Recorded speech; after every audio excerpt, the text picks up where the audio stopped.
नमस्कार, आदाब।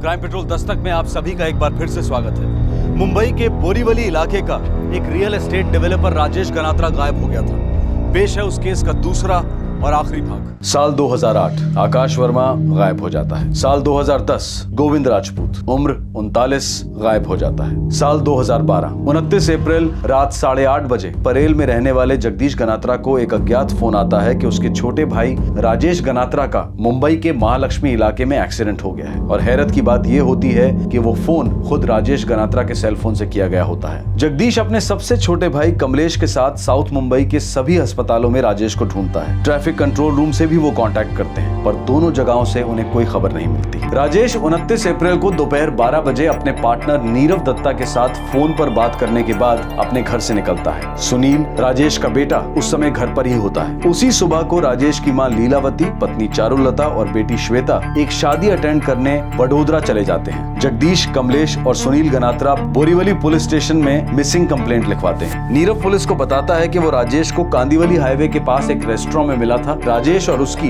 विरार में होने वाली किसी जमीन की डील मुश्किल में पड़ गई थी। उन्हें उस जमीन से बहुत उम्मीदें थी, पर वो जमीन लिटिगेशन में फंसी थी। और ये लिटिगेशन वाली बात नीरव को हरीश मनसुखानी ने बताई थी। इस डील में शामिल एजेंट गिरीश चौबे को भी क्वेश्चनिंग के लिए बुलाया जाता है। गिरीश भी वही बात कहता है जो नीरव कह रहा था कि राजेश वो डील रुक जाने पर बहुत डिस्टर्ब था। गिरीश कहता है कि उसने राजेश को दिलासा दिलाया था कि वो उसके लिए कोई दूसरा प्लॉट देखेगा, लेकिन राजेश का दिल उसी प्लॉट पर टिका हुआ था। राजेश का सेलफोन उस अज्ञात कॉल के बाद ऑफ ही रहता है और ना ही कोई फिरौती के लिए कॉल आती है। एक हफ्ते बाद राजेश गनात्रा की हर डिटेल्स को छान मारने के बाद पुलिस को पता चलता है कि 29 अप्रैल को रात 10:30 बजे दहीसर ईस्ट के एक गारमेंट्स की दुकान में राजेश गनात्रा का क्रेडिट कार्ड इस्तेमाल हुआ था। उसी दौरान एक और खबर आती है। राजेश की पत्नी चारुलता को पता चलता है कि उनके बोरीवली वाले फ्लैट में राजेश के लॉकर से 2 लाख रुपए गायब होते हैं। ये फ्लैट उस वक्त अंडर रेनोवेशन होता है। ये घटना उसी दिन रात 11:30 बजे की होती है जब राजेश गायब होता है। सिक्योरिटी रजिस्टर में नाम राजेश गनात्रा का ही एंटर किया गया होता है। ड्यूटी पर तैनात सिक्योरिटी गार्ड बताता है कि जो आदमी आया था वो राजेश गनात्रा तो नहीं था, बल्कि अपने आप को रेनोवेशन का कॉन्ट्रैक्टर बताकर फ्लैट में दाखिल हुआ था। गारमेंट्स की दुकान पर भी पुलिस को ये पता चलता है कि जो आदमी राजेश के क्रेडिट कार्ड को इस्तेमाल करके कपड़े खरीद कर गया था वो दरअसल राजेश गनात्रा था ही नहीं। गारमेंट स्टोर का सेल्समैन बताता है कि 6 शर्ट्स खरीदने वाला आदमी बेहद जल्दी में था। सिक्योरिटी गार्ड के वर्णन के अनुसार उस आदमी का एक स्केच बनाया जाता है। गारमेंट सेल्समैन भी स्केच को आइडेंटिफाई करता है, पर इस सब के बावजूद केस आगे नहीं बढ़ता। कई सुरागों के बावजूद ये केस पुलिस के अनसॉल्व्ड केसेस की फाइल में दफन होने की कगार पर होता है, जैसा कि कई मिसिंग केसेस में होता है। जैसे कि 2008 में आकाश वर्मा मिसिंग हो गया था और फिर 2010 में गोविंद राजपूत मिसिंग हो गया था। गुमशुदा राजेश के भाई जगदीश और कमलेश स्थानीय पुलिस कार्रवाई से खुश नहीं होने के कारण और इसी वजह से ये केस क्राइम ब्रांच के सुपरविजन में आ जाता है। सर, इस केस में इन्वॉल्व सभी लोगों के पिटारे इस फाइल में हैं। सारे पिटारे खोलो और सभी की एक एक डिटेल माइक्रोस्कोप के नीचे डाल दो। फर्स्ट थिंग, राजेश गनात्रा 1 महीने से मिसिंग है और अभी तक कोई फिरौती का कॉल नहीं आया, मतलब उसका किडनैप नहीं हुआ। Kidnapping is ruled out. Second possibility है वो खुद कहीं चला गया, लेकिन सवाल यह है वो खुद कहीं क्यों जाएगा, और ये बहुत बड़ा सवाल है। तीसरी पॉसिबिलिटी है कि कोई बहुत पुरानी दुश्मनी या बिल्कुल नई दुश्मनी जो अभी तक किसी की पकड़ में नहीं आई है। सर, शायद कोई प्रेशर में था, कोई ब्लैकमेल, कुछ भी हो सकता है, लेकिन जो भी है उसका कोई एक तगड़ा सुराग इस फाइल में है। कोई एक शख्स है जो झूठ बोल रहा है, जो कुछ छुपा रहा है, कुछ दबा रहा है। एक बार सही पिटारे का ढक्कन खुलेगा तो सच्चाई स्प्रिंग की तरह उछल के बाहर आएगी।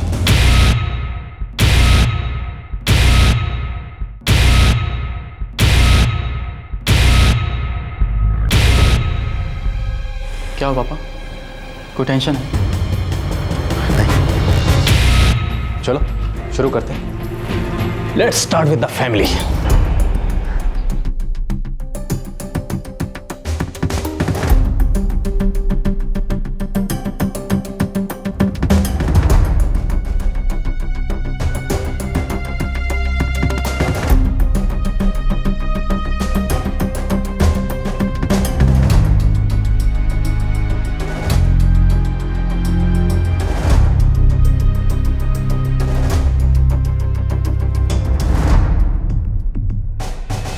सर, सबके स्टेटमेंट्स लगभग वही हैं जो उन्होंने बोरीवली पुलिस स्टेशन में दिए थे। लेकिन इनमें से कोई है जो झूठ बोल रहा है, कोई है जो इसकी सच्चाई छुपा रहा है, या ये भी हो सकता है कि वो आदमी इनमें से कोई नहीं है बल्कि वो कोई और ही है। मतलब ये कुछ अलग ही केस है। सर हो सकता है इसका मालिक खुद राजेश गनात्रा हो, वो खुद गायब हुआ हो। लेकिन कोई अपने आप को गायब क्यों करेगा? राजेश गनात्रा का ज्वेलरी का और रियल एस्टेट का अच्छा खासा बिजनेस था, कभी कोई घाटा नहीं हुआ और फैमिली लाइफ भी ठीक ठाक लग रही है। मैं ये खुद गायब होने वाला एंगल रूल आउट करता हूँ। एक काम करते हैं, देखते हैं कि 29 अप्रैल 2012 को एग्जैक्टली क्या क्या हुआ। मन सुखानी का फोन आता है कि विरार वाली जमीन लिटिगेशन में है और सुबह 11 बजे राजेश की फैमिली यानी उसकी माँ, बेटी और उसकी बीवी बड़ोदरा के लिए रवाना हो जाती है। और उसके कुछ मिनटों बाद राजेश को नीरव दत्ता का फोन आता है और दोनों कांदीवली के स्पाइस कोर्ट में मिलने का प्लान बनाते हैं। 12 बजे नीरव राजेश से मिलता है और उसके बाद वहाँ से चला जाता है और उसी रेस्टोरेंट में ब्रोकर गिरीश चौबे राजेश से आगे मिलता है। और उसके बाद 1 मिनट, राजेश के बेटे सुनील ने हमें बताया था राजेश गनात्रा जब घर से निकला था तो अपनी गाड़ी में निकला था। क्या बोरीवली पुलिस ने उस गाड़ी पे कोई फॉलोअप किया? No sir. ये इंपॉर्टेंट पॉइंट है। एक आदमी गायब होता है, सब उसके बारे में बात करते हैं, लेकिन जिस गाड़ी में वो गया था उसके बारे में कोई जिक्र नहीं कर रहा। मतलब राजेश गनात्रा की कार स्विफ्ट डिजायर अभी तक ट्रेस नहीं हुई है। सर मीटिंग के थोड़ी देर बाद गिरीश भी वहाँ से चला जाता है, ये समझ के कि राजेश अपने ऑफिस चला जाएगा। उसके बाद रात 8:30 बजे राजेश के भाई जगदीश को एक फोन आता है और उन्हें बताया जाता है कि उनके भाई राजेश का एक्सीडेंट हो गया है महालक्ष्मी में। और ये फोन खुद राजेश के सेल से किया जाता है। उसके बाद फोन कट जाता है या काट दिया जाता है। राजेश गनात्रा को उस दिन महालक्ष्मी में कुछ काम था? I mean, कोई मीटिंग या अपॉइंटमेंट? नो सर, अभी तक जो जानकारी मिली है उस हिसाब से राजेश का साउथ मुंबई में आना जाना बहुत कम हुआ करता था। पक्का? उसकी फैमिली ने तो यही बयान दिया पुलिस स्टेशन में। अब अगर इनमें से कोई झूठ बोल रहा है तो कह नहीं सकते।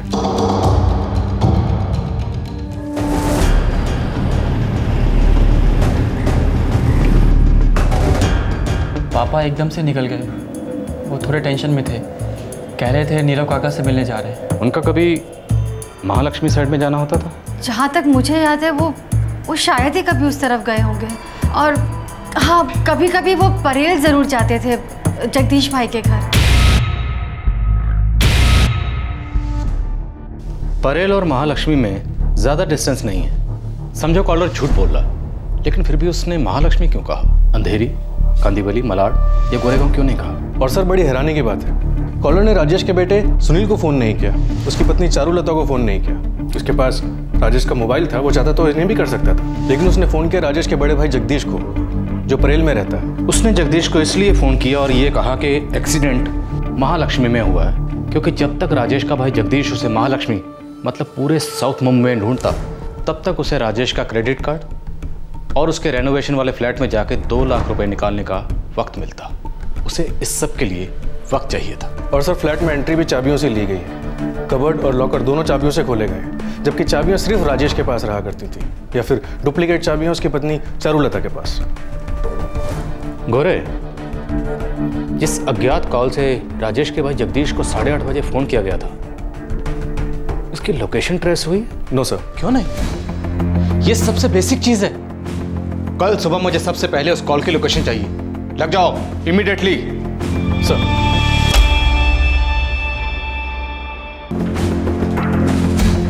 सर, कॉल लोकेशन दहीसर है, दहीसर ईस्ट। देखा, कॉलर ने दहीसर ईस्ट से फोन किया राजेश के भाई को कि उनके भाई का एक्सीडेंट हो गया है महालक्ष्मी में। तो राजेश के भाई जगदीश और कमलेश लग गए अपने भाई को साउथ मुंबई के हॉस्पिटल और ट्रैफिक पुलिस हेडक्वार्टर में पूछताछ करने। इसी दौरान ये दहीसर ईस्ट के एक गारमेंट शॉप से 6 शर्ट्स खरीदता है और खरीदने के लिए राजेश का क्रेडिट कार्ड यूज किया गया, और खरीदने वाला बहुत जल्दी में था।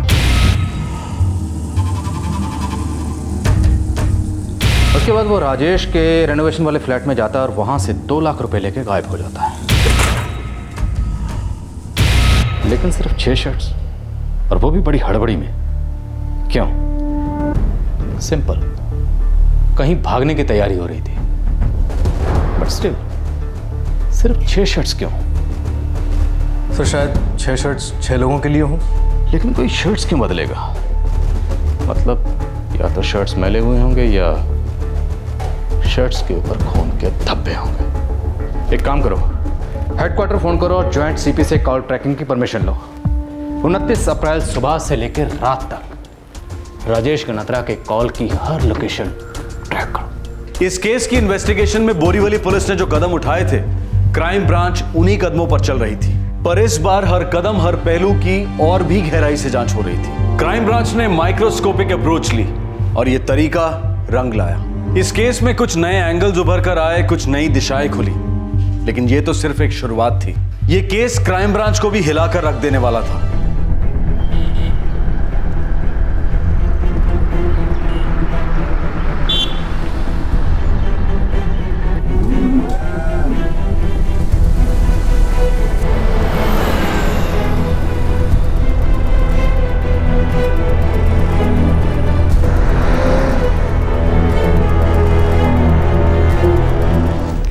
सर, सेलफोन ट्रैकिंग रिकॉर्ड्स के मुताबिक राजेश 11:45 पर अपने घर से निकला था, जहां से वो स्पाइस कोर्ट रेस्टोरेंट जाता है कांदीवली हाईवे के पास, जहां उसे गिरीश और नीरव मिलते हैं। लोकेशन यहाँ पे 12 से 12:45 तक दिखा रहा है। फिर वो बोरीवली की तरफ ट्रैवल करता है और एक तबेले के पास आके रुकता है। कांदीवली हाईवे स्पाइस कोर्ट से बोरीवली तक। और उसके बाद सेलफोन बोरीवली से वेस्टर्न एक्सप्रेस हाईवे की तरफ ट्रैवल करता है। इंटरेस्टिंग। कहाँ तक? लास्ट लोकेशन गोटबंदर जंक्शन दिखा रहा है। ये दोपहर 2:30 बजे की बात है। उसके बाद सेलफोन का कोई लोकेशन नजर नहीं आ रहा। स्विच ऑफ किया होगा। आगे बोलो। सर, फिर रात को 7:45 बजे सेलफोन फिर गोटबंदर जंक्शन पे एक्टिव हो जाता है।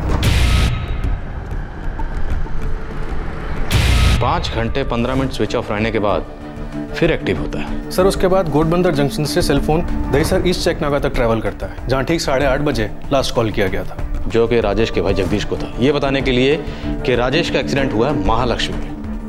तो 29 अप्रैल 2012 को राजेश या राजेश का सेलफोन काफी घूमे। हमें इस सफर के हर कदम को ट्रेस करना होगा, पॉइंट टू पॉइंट। तो शुरू करते हैं बोरीवली के तबेले से।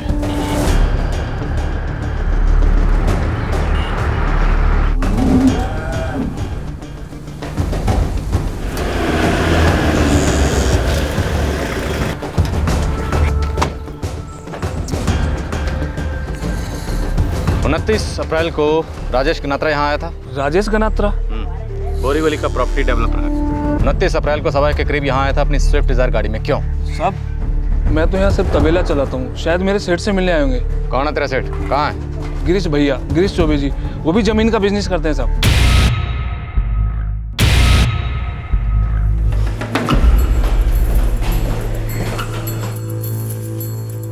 सर, राजेश भाई से मिला था मैं स्पाइस कोर्ट रेस्टोरेंट में।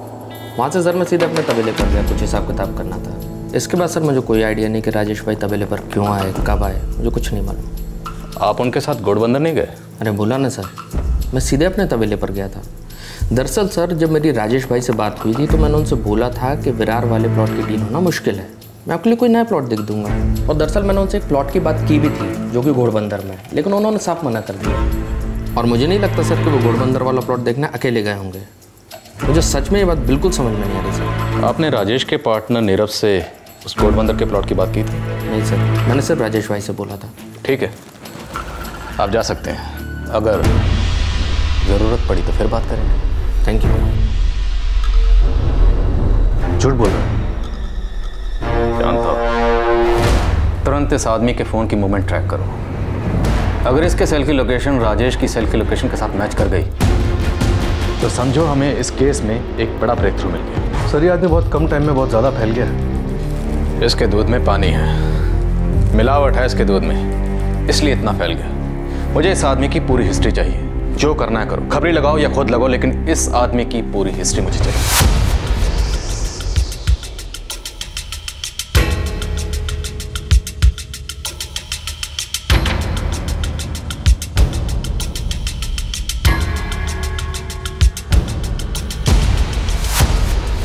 ये लीजिए।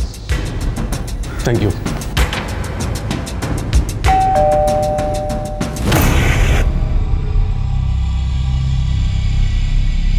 एक महीना हो गया, वो ऐसे कभी बिना बोले कहीं नहीं जाते।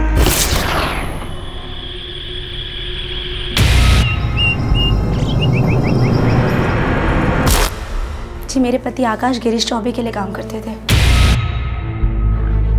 कब से काम कर रहे थे? 2004 से 2008 तक।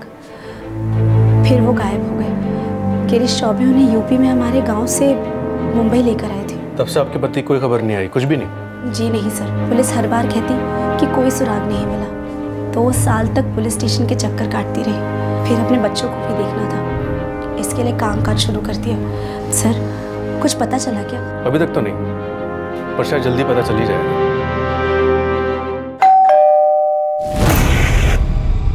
माधुरी राजपूत जी, जिसका पति 3 महीने से गायब हो, वो सब्र कैसे कर सकता है inspector?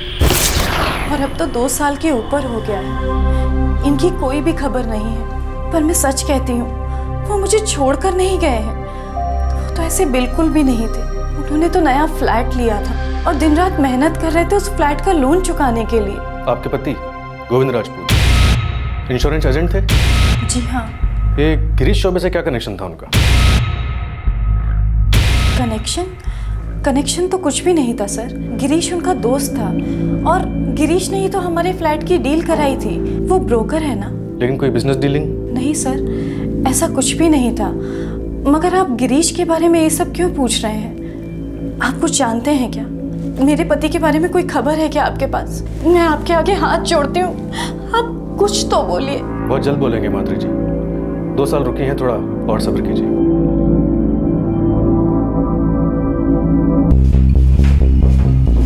Sir, Borivali police station के रिकॉर्ड्स मैच करते हैं। ये गिरीश चौबे की कहानी रंग से राजा वाली कहानी। पहले ऑटो चलाता था और अब बड़ी प्रॉपर्टीज हैं, एक तबेला है, एक ड्राइवर है मुकेश भोसले, और एक बॉडीगार्ड भी है सर, सुशील काजू। बॉडीगार्ड मतलब जान को खतरा, दुश्मनी है। सर ये बात अजीब है, लेकिन 2 लोग मिसिंग हैं और दोनों का इस गिरीश चौबे से कुछ न कुछ कनेक्शन था। This is something very serious. Sir ये दोनों केसेस बोरीवली पुलिस स्टेशन में फाइल हुए थे और आज तक वहीं पड़े हैं। उसके फोन का मूवमेंट क्या कहता है? सर हमारे पास ठोस सबूत है। उसने कहा था वो घोड़बंदर गया ही नहीं, जबकि उसके सेलफोन रिकॉर्ड्स दिखा रहे हैं पहले कांदीवली से बोरीवली तबेला, फिर उसके बाद घोड़बंदर जंक्शन, फिर वहाँ से टुंगारेश्वर मंदिर, वहाँ से मानौर और फिर वापस घोड़बंदर जंक्शन, फिर दहीसर और फिर बोरीवली। इतने लोकेशन उतने सवाल, और इन सारे सवालों के जवाब गिरीश चौबे को देने पड़ेंगे। ढाला उसे सर। गोरे, उसके ड्राइवर और बॉडीगार्ड को अलग से उठा के लाओ। ये क्या बात हुई सर जी? आप लोग बार बार मेरी क्लास काहे ले रहे हैं? एक बार मैंने अपना बयान दर्ज करा दिया ना बोरीवली पुलिस स्टेशन में, तो बार बार क्यों किया जा रहा है मेरे साथ? चलिए आप चलिए।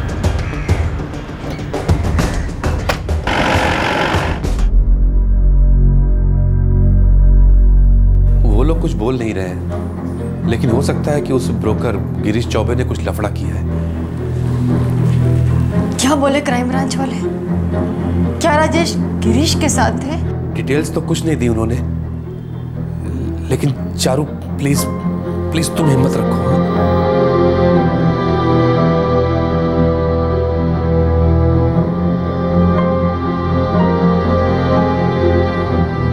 क्या हुआ? पुलिस ने गिरीश चौबे को हिरासत में ले लिया है। इसके आगे अभी तक कुछ पता नहीं चला। क्राइम ब्रांच अब इस केस में पूरी गहराई तक उतर चुका था। इस केस के कुछ ऐसे पहलू सामने आने लगे थे जो शायद अगर पहले दिखाई दे गए होते तो ये केस अब तक सॉल्व हो गया होता। अब राजेश गनात्रा को गायब हुए पूरा 1.5 महीना बीत चुका था। आकाश वर्मा को गायब हुए पूरे 4 साल बीत चुके थे और गोविंद राजपूत पिछले 2 साल से गुमशुदा था। और ये तीनों मिसिंग केसेस एक आदमी से जुड़े थे, गिरीश चौबे। सर मंदिर जाना भी कोई कानूनी जुर्म है क्या? मैं हफ्ते में 3 बार जाता हूँ टुंगारेश्वर मंदिर। तुम टुंगारेश्वर मंदिर घोड़बंदर होकर गए थे और तुमने अपने पहले बयान में कहा था कि तुम घोड़बंदर गए ही नहीं। तुम्हारे फोन की लोकेशन और राजेश के फोन की लोकेशन एकदम सेम है, कार्बन कॉपी की तरह। तुम तबेले पर थे, उस वक्त राजेश भी तबेले पर थे। तुम जब घोड़बंदर गए, राजेश भी घोड़बंदर गए। उसके बाद राजेश का सेलफोन स्विच ऑफ हो गया। फिर वहां से तुम टुंगारेश्वर गए, फिर घोड़बंदर, फिर दहीसर, बोरीवली। राजेश को कब मारा? घोड़बंदर पहुंचने के पहले या बाद में? कैसी बात कर रहे हैं सर आप? सर ये सिर्फ इत्तेफाक है और कुछ नहीं। मैं खुद हैरान हूँ कि राजेश भाई और मेरी सेल लोकेशन कैसे हो सकती है। सर हो सकता है कि राजेश भाई मेरा पीछा कर रहा हूँ, हो सकता है ना? होने को बहुत कुछ हो सकता है। एक काम करो, बैठ के आराम से चाय पानी पियो और फिर सोचो कि क्या बोलना। एक टिप देता हूँ, if you tell the truth you don't have to remember anything. नहीं समझे? अगर सच बोल दोगे तो कुछ याद नहीं करना पड़ेगा।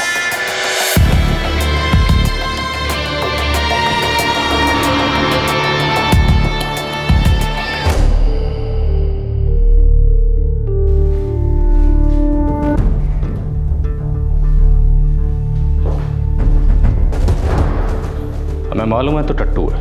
तेरा सेठ जो बोलेगा तो वही करेगा, लेकिन हमें सबूत चाहिए और उसके लिए तुझे मुंह खोलना पड़ेगा। बताना होगा कि 29 अप्रैल को तू अपने सेठ के साथ कहां कहां गया, किस वक्त गया और वहां क्या क्या हुआ। सब साहब आप ये सब क्या कह रहे हो? मेरे को कुछ समझ में नहीं आ रहा है साहब। साहब ये आप क्या बोल रहे हैं साहब?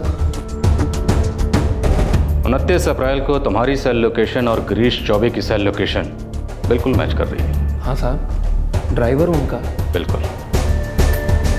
अब ये बताओ कि तुम दोनों की सेल लोकेशन राजेश गनात्रा की सेल लोकेशन के साथ कैसे मैच कर रही है? लेकिन गिरीश चौबे ने तो सीधा सीधा तुम्हारा नाम लिया, बोला सुशील ने राजेश का मर्डर किया। जाओ उसे पकड़ो, जो करना है करो। क्या? तुम्हारा सेठ बहुत चालाक है, जाल काट के निकलना आता है उसको। जैसे पहले 2 केसेस में निकला, आकाश वर्मा और गोविंद राजपूत के, लेकिन इस बार फंस गया है। और फंस गया है तो मालूम है क्या बोल रहा है? क्या साहब? कमीना बोल रहा है कि राजेश गनात्रा को उसने नहीं, सिर्फ और सिर्फ तुमने मारा। नहीं साहब ये सच नहीं है साहब। मेरी राजेश भाई के साथ क्या दुश्मनी हो सकती है साहब? मैं तो एक मामूली सा ड्राइवर हूँ। मैं तो सिर्फ बॉडीगार्ड हूँ साहब। जहाँ जहाँ गिरीश भाई जाते हैं मैं उनके साथ जाता हूँ साहब। और जो बोलते हैं तुम आंखें मूंद के कर डालते हो। जैसे कि राजेश गनात्रा को मारने के लिए कहा और तुमने उसे खत्म कर दिया। नहीं साहब, मैंने ऐसा कुछ नहीं किया। मैं तो सिर्फ गाड़ी चला रहा था साहब। तो फिर राजेश गनात्रा को किसने मारा? परवेज आलम और नानक सिंह ने। सुधीर पलसाने भी साथ में था। कौन है ये तीनों? परवेज आलम, नानक सिंह और सुधीर पलसाने। साहब ये सभी गिरीश भाई के लिए काम करते हैं प्रॉपर्टी में। देख, तेरे पास ये आखिरी मौका है साबित करने का कि तुमने उन तीनों का साथ नहीं दिया, तो सिर्फ गाड़ी चला रहा। साहब यही सच है। मुझे पूरी सच्चाई चाहिए, हर एक डिटेल चाहिए। कब, क्यों, कहां, कैसे, सब कुछ फटाफट बोल डाल, वरना फांसी का फंदा गिरीश चौबे के गले में नहीं, तुम्हारे गले में पड़ेगा।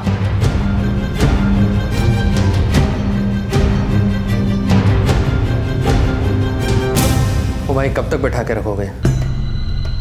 साहब के आने तक। तो गए कहाँ हैं साहब? मालूम नहीं है। उस दिन दोपहर में हम लोग निकले साहब, और मैं आगे आगे थे और पीछे पीछे राजेश भाई आ रहे थे।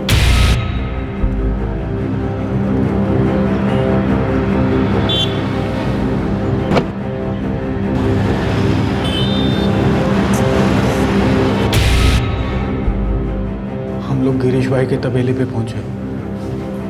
वहाँ उन दोनों के बीच में कुछ बातचीत हुई। फिर राजेश साहब ने अपनी गाड़ी तबेले पे छोड़ दी और हमारे साथ हमारी गाड़ी में आ गए।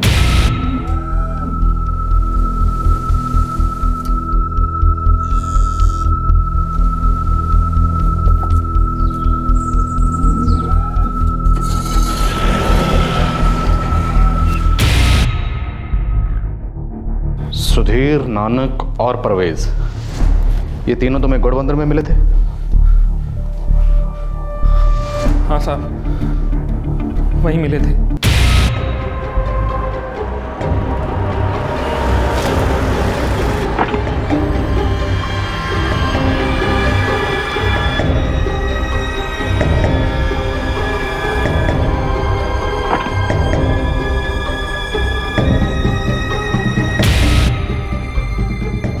उसके बाद मैं और मुकेश वापस तबेले पर लौटे और गिरीश भाई के फ़ोन का इंतज़ार करने लगे। और गिरीश ने फ़ोन कब किया? शाम को 7 बजे। जी साहब। ठीक है साहब, पहुंच जाएंगे।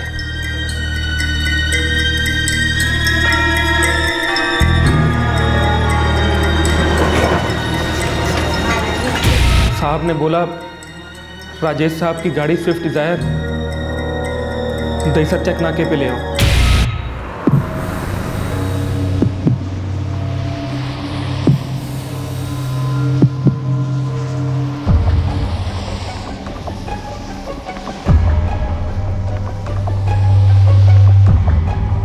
बात कर। हेलो। हाँ राजेश बोल। जगदीश गनात्रा? कौन बोल रहा है? जी आपके भाई राजेश गनात्रा का एक्सीडेंट हो गया है। क्या? कहाँ? महालक्ष्मी में। आप कौन बोल रहे हैं? जी मैं सड़क से गुजर रहा था जब आपके भाई का एक्सीडेंट हुआ। उन्होंने मुझे फ़ोन दिया और कहा कि मेरे भाई जगदीश गनात्रा को इन्फॉर्म कर दो। राजेश कहाँ है? कैसा है वो? बैटरी बहुत लो है, मैं फ़ोन रखता हूँ।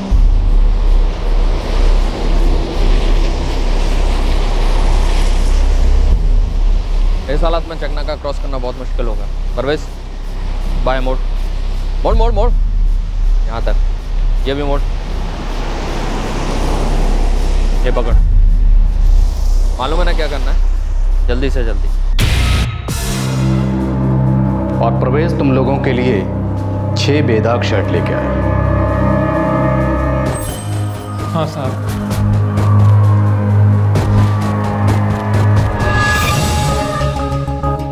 सर कब तक बैठा के रखोगे? मेरी 4 मीटिंग अटकी पड़ी, क्लाइंट्स लोग वेट कर रहे हैं। कहाँ वेट कर रहे हैं गिरीश चौबे? तंगारेश्वर मंदिर, गढ़बंदर रोड या तुम्हारे तबेले पर? क्या मतलब सर, मैं कुछ समझा नहीं। तुम किराए का रिक्शा चलाने वाले से लेकर टॉप के प्रॉपर्टी एजेंट कैसे बने उस कहानी में हमें कोई इंटरेस्ट नहीं। तुम बड़े कैसे बने लफड़े से घपले से, वो सब कच्चा चिट्ठा नहीं खोलेंगे। लेकिन आज अगर तुमने यहाँ सच नहीं बोला तो तेरा पुर्जा पुर्जा खोल देंगे, क्योंकि तुम्हारे दोनों कुत्ते, तुम्हारा बॉडीगार्ड और तुम्हारा ड्राइवर भाग चुके हैं। अब तेरी बारी है। 29 अप्रैल को तुम राजेश गनात्रा के साथ स्पाइस कोर्ट रेस्टोरेंट से निकले।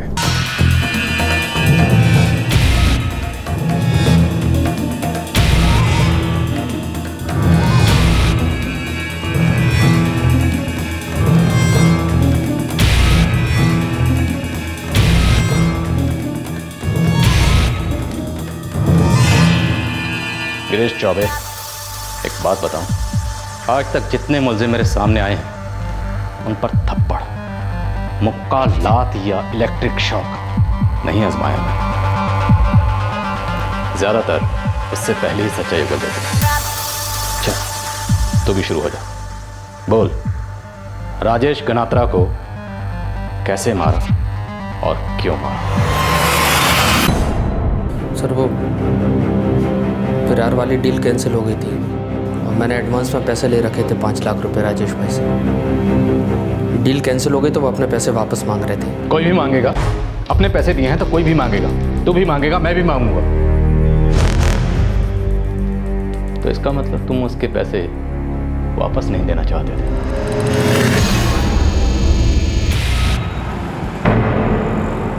गिरीश, ये तुझे नहीं पता था इसके बारे में? अगर पता होता तो वो जमीन दिखाता ही क्यों मैं आपको? गिरीश, मुझे मेरे 5 लाख रुपए वापस चाहिए बस। क्या बात कर रहे हैं राजेश भाई, नुकसान मेरा भी हुआ है। खुद के 10 पेटी घुस गए इस प्रोजेक्ट में। तो तुम चाहते क्या हो मुझसे? भूल जाओ पैसे। अरे तुम्हें पता करना चाहिए था जमीन का स्टेटस क्या है, और वो किए बगैर तूने मुझसे 5 लाख रुपए एडवांस ले लिए, वो भी कब? 1 हफ्ते पहले, जबकि तुम्हें पता था कि जमीन की डील होनी पॉसिबल नहीं है। राजेश भाई ऐसा मत बोलिए, मैं आपको बता तो चुका हूं कि अगर पता होता तो बात वहां तक पहुंचती क्या? गिरीश, अब ज्यादा नाटक करने की जरूरत नहीं है। तुमने आज भी मुझे नहीं बताया कि जमीन लिटिगेशन में है, और मुझे पता चला किस? नीरव से। मनसुख खानी का फोन आया था उसके पास। राजेश भाई आज आप आकर हो किस मूड में, ये बताओ पहले आप। मैं आपको खुद फोन करने वाला था लेकिन। हाँ गिरीश, सब समझता हूं मैं। देखो आज शाम तक मुझे मेरी 5 पेटी वापस चाहिए, नहीं तो बाय गॉड सीधा पुलिस स्टेशन जाऊंगा, तुम्हारे खिलाफ फ्रॉड का केस दर्ज कराऊंगा। मजाक नहीं कर रहा मैं। मजाक नहीं राजेश भाई, अब दिल दुखा दिया आपने। इतनी छोटी सी बात पे इतनी बड़ी टेंशन लेके बैठ गए। अच्छा चलिए उठिए, मैं आपको एक ऐसा प्लॉट दिखाता हूँ जिसको देखकर आपकी तबीयत खुश हो जाएगी। विरार वाला पानी मांगेगा, उसके सामने पानी, एकदम डबल साइज, पेपर एकदम नीट, साफ, क्लियर। कहाँ पर? अरे यहीं अपने घोड़बंदर, चलिए चल के देखते हैं। गिरीश, वो प्लॉट में देखूंगा, लेकिन ये मत समझना कि मैं अपने 5 लाख रुपए भूल गया। उसका हिसाब तुम्हें क्लियर करना पड़ेगा। राजेश भाई, आप भी यहीं हो, मैं भी यहीं हूँ, और पैसे भी यहीं हैं। लेकिन यदि समय पर उस जमीन पर हमने हाथ नहीं डाला तो वो जमीन वहां नहीं रहेगी। बड़ा बिल्डर को भी दबोच लेगा उसको। चलिए आप जल्दी चलिए, देखकर तबीयत खुश ना हो जाए तो बोलो।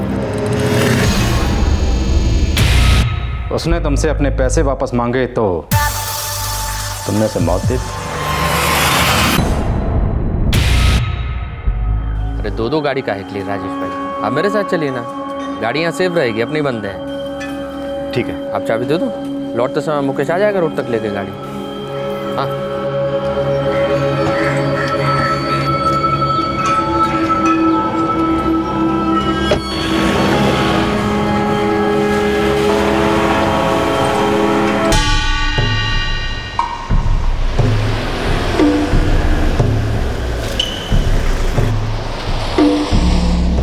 सलाम गिरीश भाई। नमस्कार भाई। अच्छा, आप राजेश भाई हैं? सलाम। अच्छा, सुधीर, परवेज और नानक, राजेश भाई को घोड़बंदर वाला प्लॉट दिखा। गिरीश भाई, आपका फोन आया ना, तभी चप्पन को सब समझ में आ गया था क्या काम है और क्या करना है। देखा? कितना टाइम लगेगा? वो मेरे फ़ोन की बैटरी जा रही है तो। राजेश भाई, ज़्यादा वक्त नहीं लगेगा, बस 5-7 मिनट, इसके पीछे ही है, इससे ज़्यादा समय नहीं लगेगा। चलो बैठो आप, चलो चलो चलो।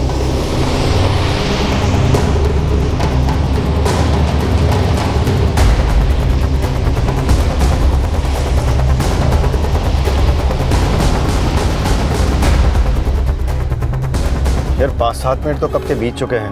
कहाँ पर है जमीन? बस राजेश भाई 2 मिनट और लगेगा, पहुंचे जा रहे हैं। हाँ, पर घोड़बंदर तो कब का पीछे छूट गया है। ये तो हम विरार की तरफ जा रहे हैं। अरे राजेश भाई, दरअसल वो भिवंडी रोड है ना, जैसे ही उसको टच करेंगे सामने अपनी जमीन देखिए। गिरीश, लल्लू समझ रखा है क्या मुझे? कहाँ घोड़बंदर रोड, कहाँ भिवंडी रोड? अरे राजेश भाई, आज आपका वाकई शॉर्ट सर्किट है। मैं दरअसल सोच रहा हूँ कि तुंगारेश्वर मंदिर में दर्शन कर लें। दर्शन इसलिए कि अपनी जमीन की डील बिल्कुल मक्खन माफिक हो।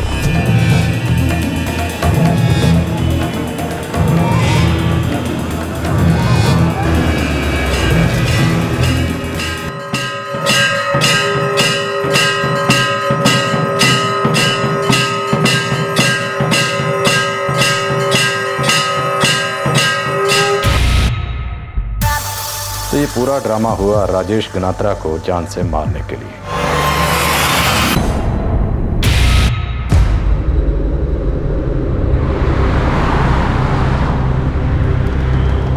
गिरीश, ये तुम मुझे कहाँ लेकर आए हो? ये तो मनोर स्टार्ट हो गया है। शॉर्टकट है राजेश भाई। गिरीश, साफ साफ बताओ क्या प्लान है तुम्हारा? क्यों घुमा रहे हो मुझे? देखो, मुझे कुछ ठीक नहीं लग रहा है। हम लोग घर चलते हैं, प्लॉट किसी और दिन देख लेंगे। हाँ नानक, गाड़ी घुमाओ। गाड़ी तो अब नहीं घूमेगी राजेश भाई। मतलब? क्योंकि अब मेरा दिमाग घूम गया है। क्या बकवास कर रहे हो गिरीश? अबे चुप! बकवास तूने की है मुझे पुलिस की धमकी देकर। जानता है मैं कौन हूं? जानता है?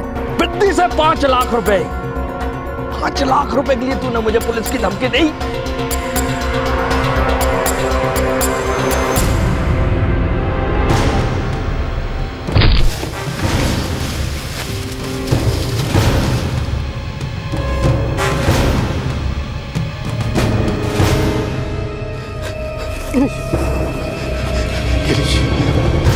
गिरीश, ये ठीक नहीं है। ठीक नहीं है राजेश भाई, जानता हूं मैं, लेकिन ये काम मैं इतने परफेक्ट तरीके से करता हूं कि मेरे बाएं हाथ को नहीं मालूम पड़ता कि दाहिने ने क्या किया। दुनिया की तो छोड़ दो, लोग ऐसे गायब हो जाते हैं जैसे हवा हो गए हो। ये तो क्या कह रहे हो गिरीश? एक आकाश वर्मा था, ठीक तुम्हारी तरह न दोनों ने मुझ पर हावी होने की कोशिश की। मुझ पर, गिरीश चौबे पर। आज सालों से दोनों पुलिस की मिसिंग फाइलों में गुम है। आज एक और मिसिंग फाइल बनेगी राजेश गनात्रा की। परवेज, मार लगा फाइल पर। तो 6 शर्ट खरीदने वाला और राजेश के लॉकर से 2 लाख रुपए निकालने वाला शख्स परवेज था। जी सर।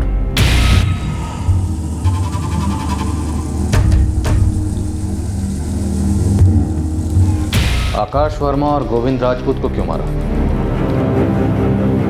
आकाश कमीना था साहब, बेकार बैठा था अपने गांव में, तरस खाकर लेकर आया मैं उसको इधर पर।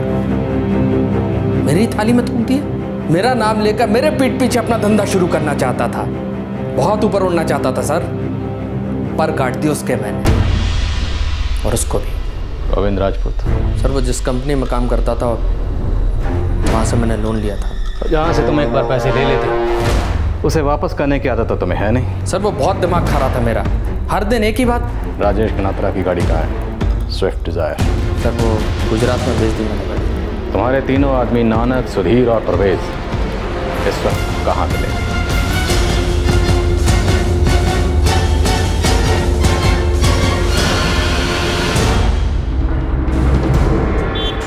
गुड शो नायक, तुमने इस केस में बाकी के 2 मिसिंग केस भी सॉल्व कर दिए। एक्चुअली सर 2008 में मनोहर पुलिस को आकाश वर्मा की लाश मिली थी, उन्होंने उसके पिक्चर्स भी लिए थे, लेकिन जब कोई सामने नहीं आया तो उन्होंने लावारिस समझकर उसका अंतिम संस्कार कर दिया। सर आकाश की पत्नी गीता वर्मा ने फोटो से ही अपने पति की लाश की पहचान की।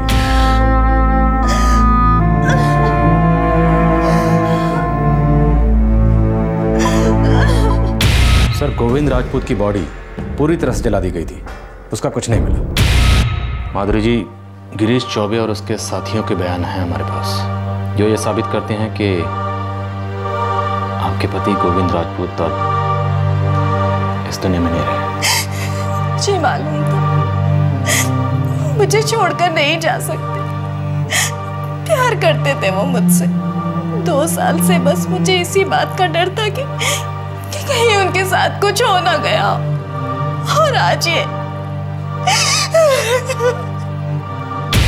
सर ये आदमी गिरीश चौबे कोई मेंटली इम्बैलेंस या साइकोपैथ नहीं है, बल्कि एक शातिर क्रिमिनल माइंड है। इसने पहला कत्ल आकाश वर्मा का किया और सालों तक पकड़ा नहीं गया। तब इसकी हिम्मत और बढ़ गई। फिर इसने गोविंद राजपूत के साथ भी वही किया जो इसने आकाश वर्मा के साथ किया, उसमें भी ये डिटेक्ट नहीं हुआ, तो सर ये और ढीठ हो गया।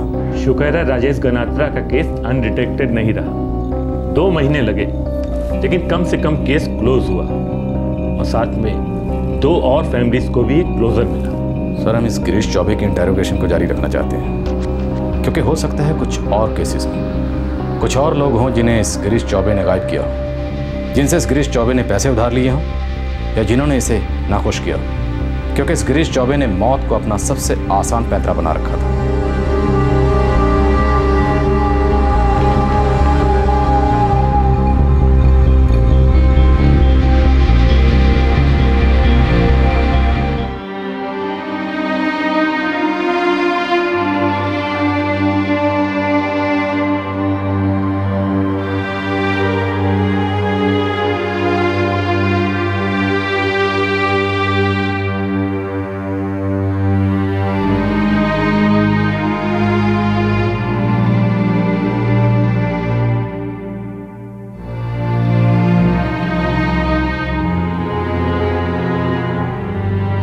नमस्कार, आदाब। आज क्राइम पेट्रोल दस्तक सीजन 4 अपने 200 एपिसोड पूरे कर रहा है। हमने हमेशा कोशिश की है कि हम अपने इस कार्यक्रम का एक अच्छा स्टैंडर्ड मेंटेन करें। आपका भरपूर प्यार हमें इस प्रोग्राम को और बेहतर बनाने के लिए प्रेरित करता रहा है। आपके प्रोत्साहन ने हमारी महत्वाकांक्षाओं को पंख दिए हैं। हम प्रार्थना करते हैं कि आपका और हमारा साथ इसी तरह से बना रहे। दुआ करते हैं कि हम पूरी सच्चाई और ईमानदारी से आपके सामने केसेस पेश करते रहें, और हर एपिसोड से हमें और आपको कुछ नया सीखने को मिले, ताकि हम एक बेहतर और सतर्क नागरिक बन सकें।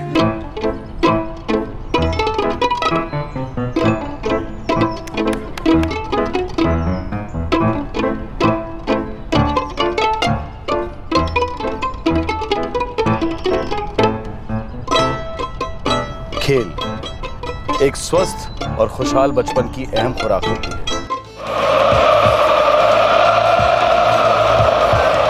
और वही खेल युवा जिंदगी में कंपटीशन की रणभूमि बन जाता है। खेल जीतने के लिए खेले जाते हैं, गौरव और पुरस्कार के लिए खेले जाते हैं। पर जब खेल जगत में ऊंची बोलियां गूंजती तब पैसा बोलता है और पैसा खेलता है।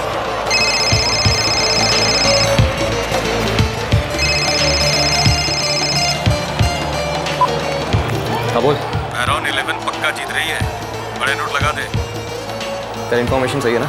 101% रही। सेकेंड हाफ में 3 गोल करेगी। चाहिए तो बोल देता हूँ कौन कौन स्कोर करेगा। जास्त विचार करूँ टाइम ना, घाल पैसे घाल। चल ठीक है।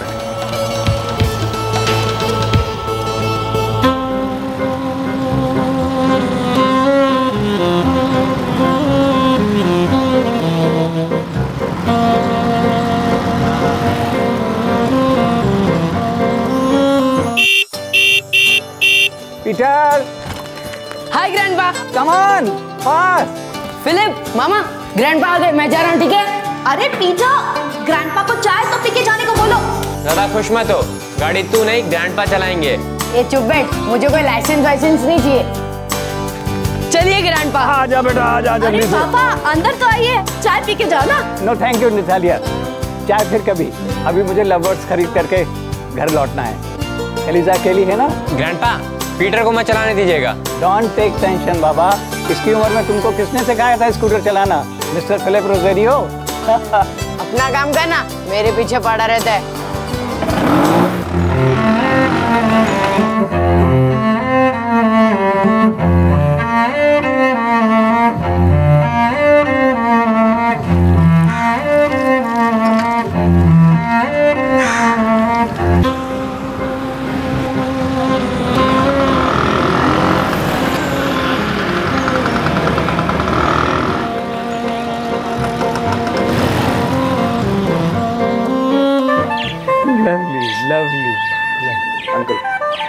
Oh Sam, they are beautiful.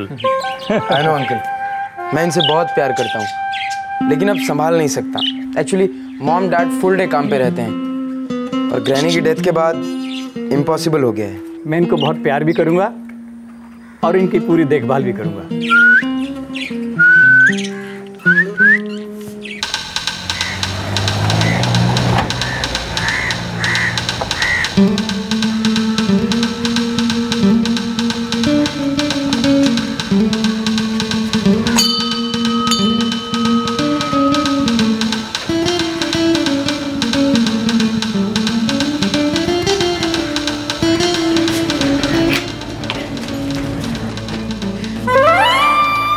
तुम लोग क्या चाहिए?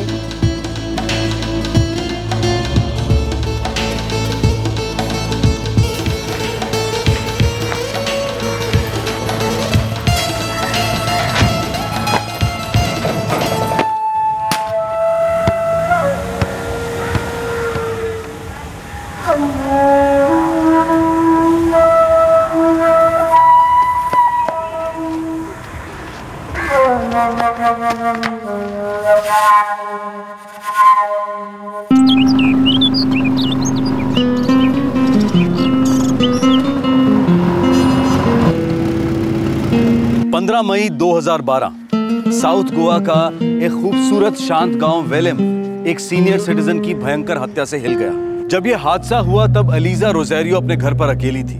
उनके पति जेकब रोजेरियो पास के चिनचिनम गांव में लव बर्ड्स खरीदने गए थे अपने पोते पीटर को साथ लेकर। लेकिन उन्होंने कभी सपने में भी नहीं सोचा होगा कि जब वो घर पहुंचेंगे तो उनका अपना प्यार का घोंसला उजड़ चुका होगा। पर लव बर्ड्स की मीठी चहक की तरह क्या इस हत्या के पहले कोई दस्तक सुनाई दी थी?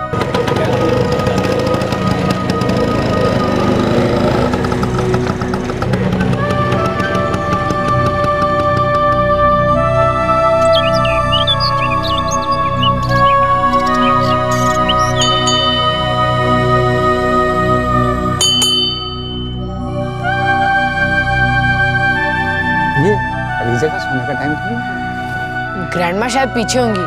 चलो देखते हैं।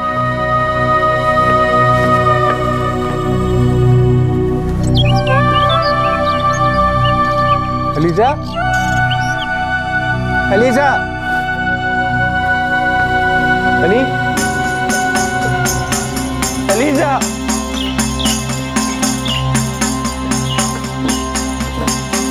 एलिजा।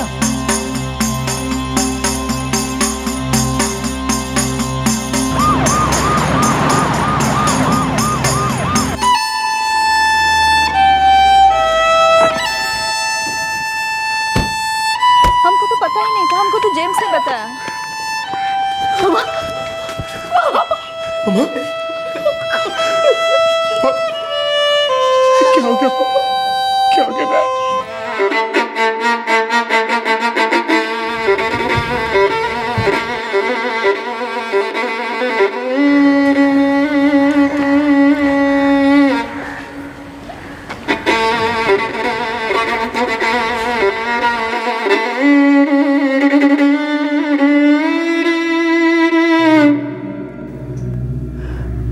4:30 बजे यहाँ पहुंचे। सामने का दरवाजा अंदर से बंद था। हमें लगा ग्रैनी बैकयार्ड में होंगी, पर वो वहाँ नहीं थी। लेकिन पीछे का दरवाजा खुला था। हम अंदर आए, ग्रैनी सोफे पर पड़ी थी। And she was dead.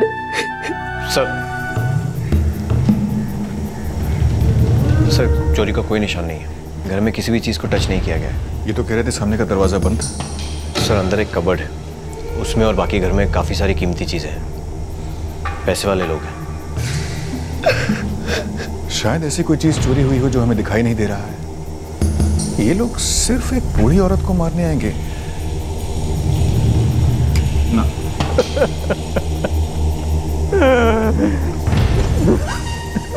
जो मरी है वो मेरी मॉम है। मेरा नाम सिल्वेस्टर। सिल्वेस्टर, हमें कोई चोरी या तोड़फोड़ के निशान नहीं मिले हैं। क्या आप अपने डैड से पूछ सकते हैं चेक करने के लिए? बेटा, तुमने कार के अंदर लोगों को देखा था? नहीं सर, मैंने सिर्फ कार जाते हुए देखी थी। कब देखी थी? सर, मेरा फुटबॉल इनके कंपाउंड में आया था, उसे लेने गया तब देखा। मारुति 800 थी? हाँ सर। कौन से कलर की बेटा? White colour. आप पड़ोसी हैं, कुछ देखा सुना नहीं आपने? हम तो सो रहा था, ये जेम्स आके हमको बोला कि रोजारियो के घर में पुलिस आया है।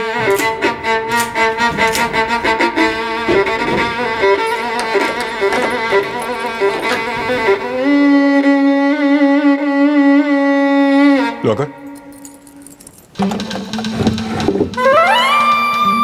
सब कुछ चला गया। Everything is gone. इस लॉकर में क्या था मिस्टर रोजारियो? 3 लाख कैश और 6-6.5 लाख का ज्वेलरी। लॉकर की चाबी हमेशा उस की रैक में ही रखते थे? हाँ, हमारे घर में सब चीज अपनी जगह पर ही होती है।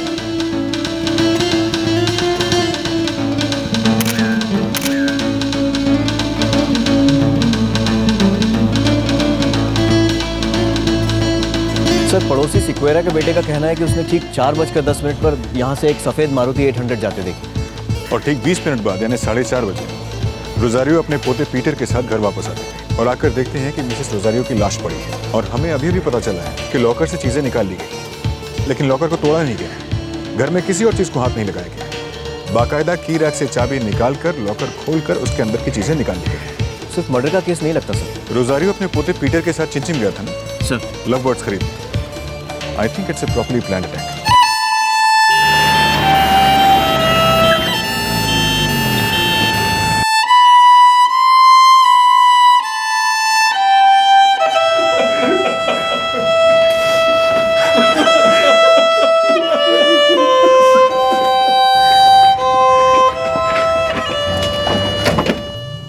ये देखिए, लिगेचर स्ट्रैंगुलेशन। कोई रोप या कॉर्ड इस्तेमाल किया गया है गला घुटने के लिए। टाइम? आज शाम 3:30 से 4:30 के बीच में। लगता है किसी ने तगड़ी प्लानिंग की, परफेक्ट एलिबाई बनाया है। मैं ऑफिस में था जब मेरा वाइफ नटाली ने मुझे फोन किया। मेरा छोटे बेटे पीटर का फोन आया था कि वो उसके ग्रैंडपा के साथ है और उसका ग्रैनी के साथ क्या हुआ। आपको कॉल करने के बाद मैंने मम्मा को कॉल किया। मैं बारदेस गया हुआ था अपने फ्रेंड साइमन के, और जैसे ही डैड का फ़ोन आया मैं वहाँ से अर्जेंटली निकल गया। मिसेस रोजारियो का कातिल जानता था लॉकर और कबर्ड की चाबी कहाँ रखी थी। वो ये भी जानता था उसके अंदर क्या रखा है, और उसे ये भी अच्छी तरह मालूम था कि उस दोपहर को मिसेस रोजारियो घर पर अकेली रहने वाली थी। आपकी किसी के साथ कोई दुश्मनी? कोई ऐसा दुश्मन जो मिसेस रोजारियो को क्लोजली जानता हो? कैसी दुश्मनी इंस्पेक्टर? फुल लाइफ में हमारा कभी किसी का साथ एक बार भी झगड़ा नहीं हुआ। Not a single fight. घर पर इतना सारा कैश क्यों मिस्टर रोजारियो? प्रॉपर्टी बाय करने का प्लान था हमारा। इस प्लान के बारे में और कोई जानता था? सिर्फ मैं, सिल्वेस्टर, सितारिया और एलिजा, हम लोगों के बीच में ही बातचीत हुआ था।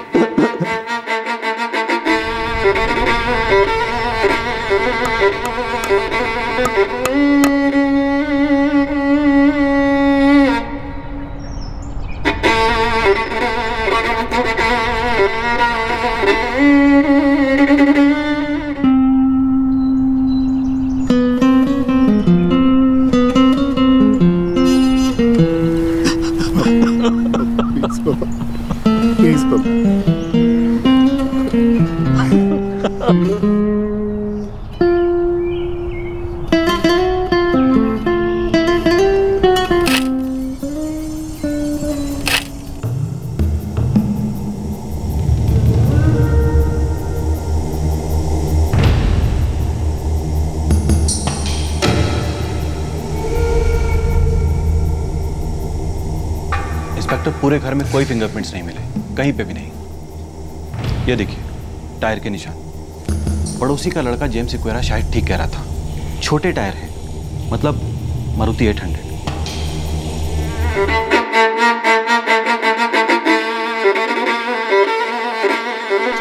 यस सर, अंकल जैकब भी आए थे पीटर के साथ। लव बर्ड से बहुत प्यार करते हैं? हाँ सर, अंकल जैकब को लव बर्ड्स ही सबसे ज़्यादा पसंद है। मैं पीटर और फिलिप को बहुत अच्छे से जानता हूँ, उनके ग्रैंडपा अंकल जैकब को भी। ऐसे ही आए थे या फ़ोन करके आए थे? मैंने ही फिलिप और पीटर को कहा था कि मैं अपने लव बर्ड सेल करना चाहता हूँ। आई थॉट शायद उनके ग्रैंडपा खरीदने में इंटरेस्टेड हों। फिर उन्होंने मुझसे कहा था कि वो किसी दिन बर्ड्स देखने आ जाएंगे।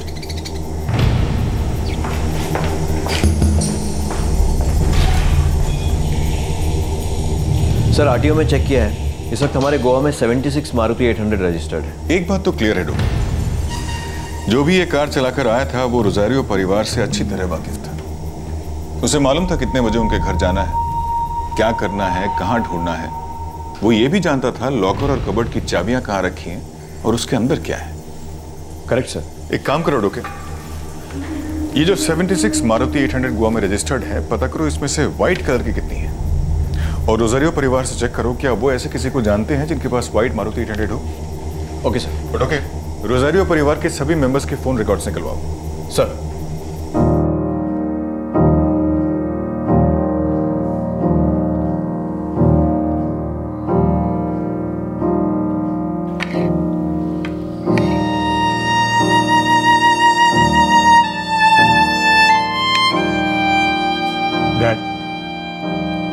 अब कुछ दिनों के लिए हमारे साथ रहने के लिए आ जाइए, यहाँ अकेले बहुत टफ होगा। नहीं, मैं कहीं नहीं जाऊंगा। मुझे लगता है तेरी माम अभी भी यहीं रहती है। मैं अपनी एलिजा को अकेला छोड़ के कहीं नहीं जाऊंगा। मैं उस आफ्टरनून इन्हें लेने क्यों गया था? By God, bye. आप अपने आप को ब्लेम मत करिए, वरना आप और डिप्रेस हो जाएंगे। Please grandpa.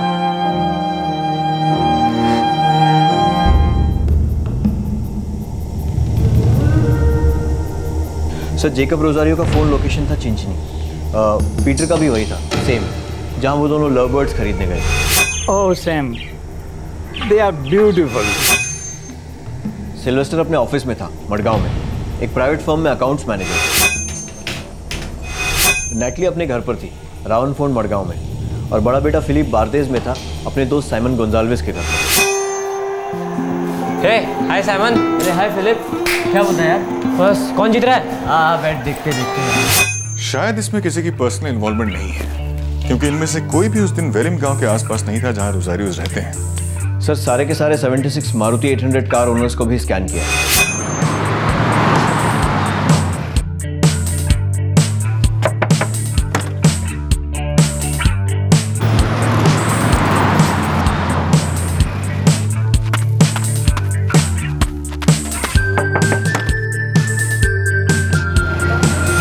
सर 76 मारुति 800 में से 15 कारें सफेद हैं, पर इनमें से किसी का भी रोजारियो फैमिली से कोई कनेक्शन नहीं है। मैंने फोन कॉल्स, फोन रिकॉर्ड्स, हर किस्म के रिकॉर्ड्स चेक करवाए, but no connection at all. इन 15 मारुति 800 में से रोजारियोस के गांव वेलिम के आसपास कितने हैं? सर 4। चारों को बुलाओ। 15 मई 2012। जी हाँ, 15 मई 2012। मैं बाम्बोली में जा रहा था बहुत जरूरी काम से, मुझे यहाँ क्यों बुलाया गया? 15 मई 2012 दोपहर के 3, साढ़े 3 बजे आप और आपकी सफेद मारुति 800 कहाँ थे मिस्टर परेरा? 3:30 बजे? मुझे लगता है मैं उस वक्त पणजी जा रहा था।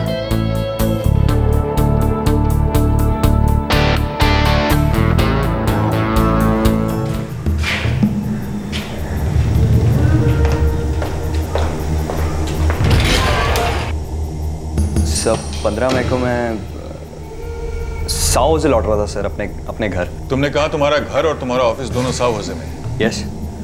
और तुमने अभी भी कहा कि 15 मई को तुम साओ होजे लौट रहे थे। वो इंस्पेक्टर। तो मिस्टर शिरोडकर, 15 मई को तुम कहां से साओ होजे लौट रहे थे? कानकोरा से।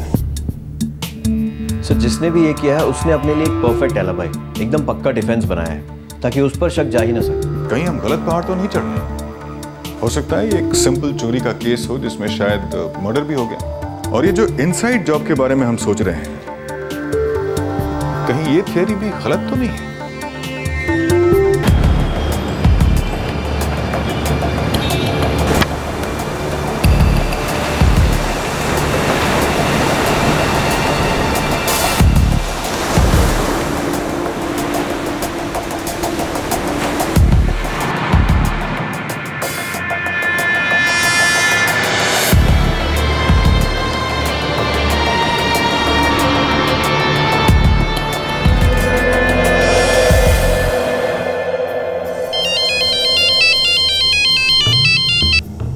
हाँ जॉर्ज बोल। सर अपने गोवा में कोई भी मूवमेंट नहीं किसी भी हिस्ट्री शीटर की, और मार्केट में ना कोई गर्म कैश आया है और ना कोई गर्म ज्वेलरी। रोजारियो फैमिली की क्या हिस्ट्री? क्लीन हिस्ट्री है सर। सर कोई लफड़ा नहीं किसी के साथ, कुछ भी नहीं है सर। डिसेंट फैमिली एकदम।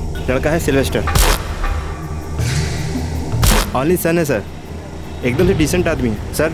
रोजारियो फैमिली की बहू नताली। कोई सास बहू का ड्रामा नहीं है सर, और साथ में दोनों बच्चे हैं फिलिप और पीटर। सर पढ़ाई में एकदम टफ और फुटबॉल में उनकी जान अटकी रहती है।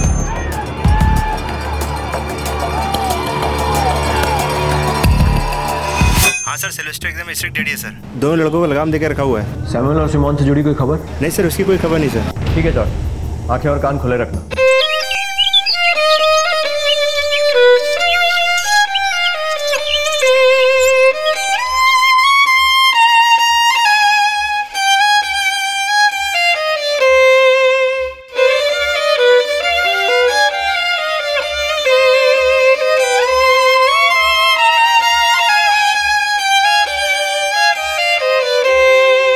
अजीब बात है, एक भी क्लू, एक भी सुराग हमारे हाथ नहीं लगा। इतनी परफेक्ट प्लानिंग कैसे हो सकती है? किसकी हो सकती है? 3 लाख कैश और 6 लाख की ज्वेलरी चुराई गई, लेकिन घर में किसी और चीज को हाथ नहीं लगाया गया। डोके, हमें कैसे पता चला कि एग्जैक्टली 3 लाख कैश और 6 लाख की ज्वेलरी चोरी हुई है? सिल्वेस्टर, हमें कोई चोरी या तोड़फोड़ के निशान नहीं मिले। सब कुछ चला गया। इस लॉकर में क्या था मिस्टर रोजारियो? 3 लाख कैश और 6-6.5 लाख का ज्वेलरी। क्या ये हो सकता है कि लॉकर में कभी कुछ था ही नहीं? मतलब सर? मतलब हो सकता है ये सिर्फ एक मर्डर केस हो और कुछ नहीं।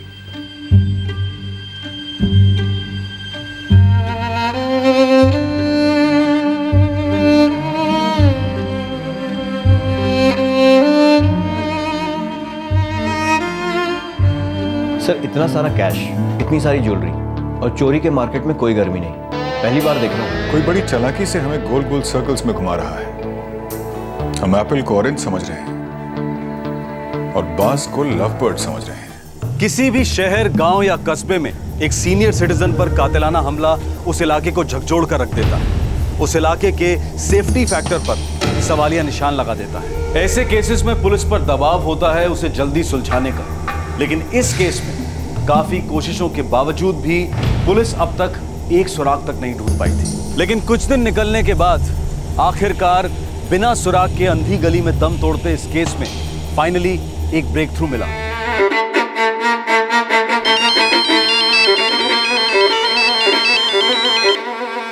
हाँ जॉर्ज बोल। सर पंजे में कोई ज्वेलरी का सेल हुआ सर, एकदम गर्म ज्वेलरी है सर। दुकान का नाम बोल।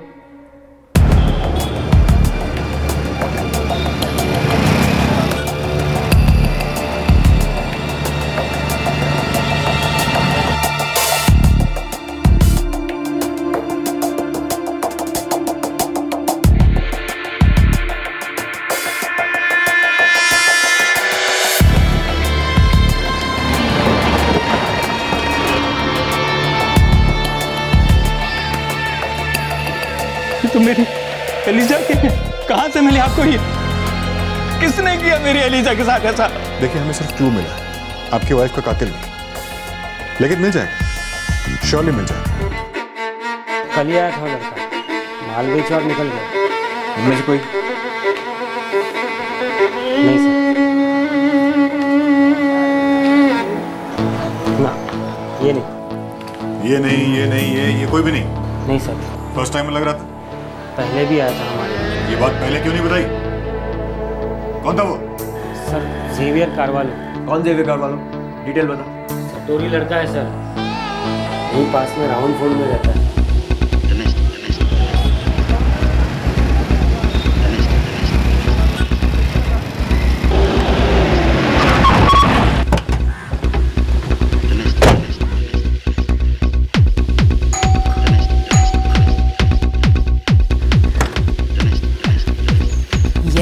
जेवियर करवालो कौन है? He is my son. आपका बेटा घर पर है? नो, वो बाहर गया है।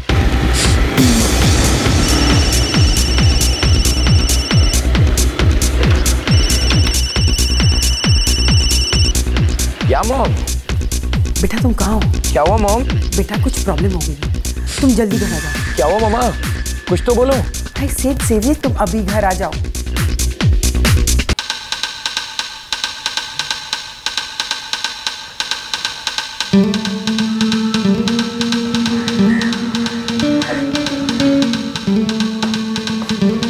सर, वो शायद अभी घर नहीं आया, लेकिन उसका नंबर ट्रैकिंग पर है और अभी जेवियर ने एक और नंबर डायल किया है 4445786678। वो नंबर भी ट्रैकिंग पर है। मिसेस करवालो, आपका सन जेवियर सीरियस प्रॉब्लम है। अच्छा होगा वो हमारे हाथ लग जाए। मैं आपके घर के बाहर कांस्टेबल छोड़ के जा रहा हूँ, लेकिन जेवियर को इस बारे में कोई खबर नहीं होनी चाहिए। Yes inspector.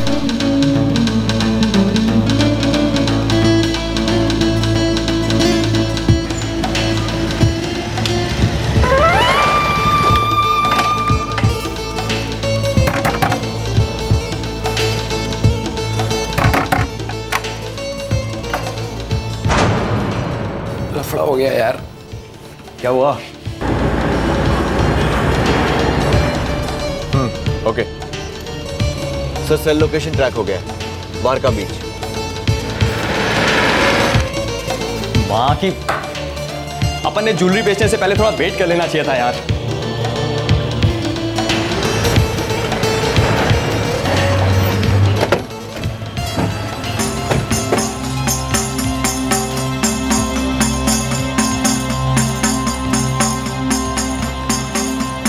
मम्मा की आवाज से मैंने पकड़ लिया था कि मेरे घर आए हुए हैं।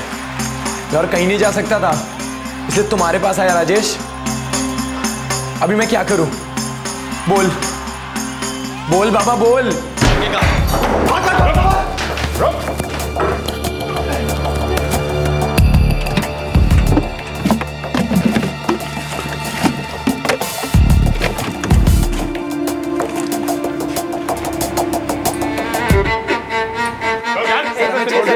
सर छोटा मोटा धंधा करते सर, एक सेकंड हमने कुछ नहीं किया सर।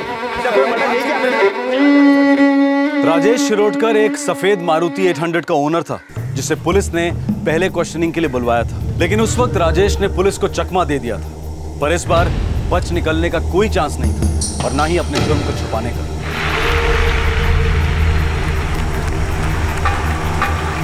सर इतने सारे मोबाइल फोन्स, लैपटॉप, टीवी पर फुटबॉल मैच भी चालू है। बेटिंग एजेंट लगता है। रुके, अब हमें यह पता लगाना होगा इन्होंने पूरे गोवा में रोजारियो फैमिली को ही क्यों टारगेट किया, और इन्हें कैसे पता चला कि उनके लॉकर में क्या है, कितना है।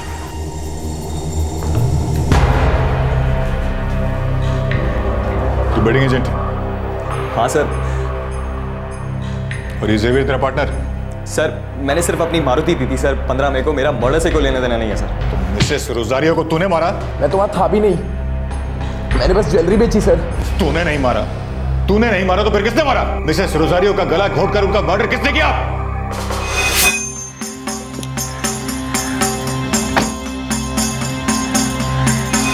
अंजुमन। अंजुमन नावेद है सर उसका नाम, मरगांव में रहता है सर। ये अंजुमन नावेद कौन है? रोजारियो फैमिली के साथ इसका क्या कनेक्शन है? और अटैक करने के लिए इसने रोजारियो का घर ही क्यों सिलेक्ट किया? घर उसने सिलेक्ट नहीं किया सर। तो किसने किया?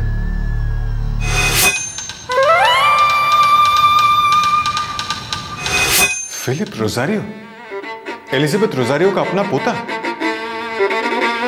Yes sir. फिलिप और अंजुमन ने मिलकर ही एलिजाबेथ रोजारियो का मर्डर किया सर।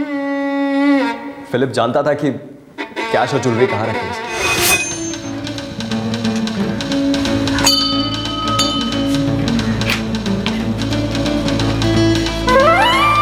कौन हो तुम लोग?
पीटर कल चलेंगे, आज मैं बहुत टायर्ड फील कर रहा हूँ। लेकिन ग्रैंडपा सैमुअल कह रहा था कि वो लव बर्ड्स एक और दिन नहीं रखेगा, किसी और को भेज देगा। उसको एक दिन और होल्ड करने के लिए बोलो ना sir.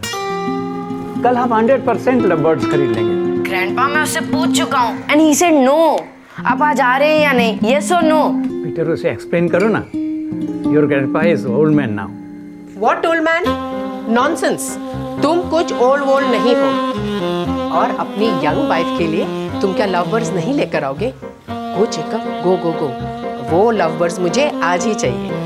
They are so beautiful है ना रे? Like you. Okay phone. हाँ पीटर, मैं अभी लेकर के आता हूँ। फिर हम साथ में बैठ करके चाय पियेंगे। Yes sir. और आज मैं तुम्हें एक नई धुन सुनाऊंगा, तुम्हारे लिए बनाई है। Okay bye. फिलिप, ग्रैंडपा आ रहे हैं। Good job. मैं तुम दोनों के यहाँ से निकलने के बाद ही यहाँ से निकलूंगा, ठीक है?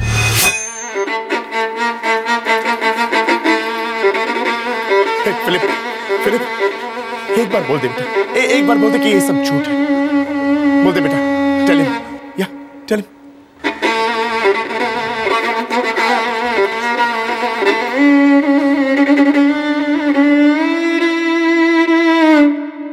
ये सब करने का ख्याल कैसे आया? सर,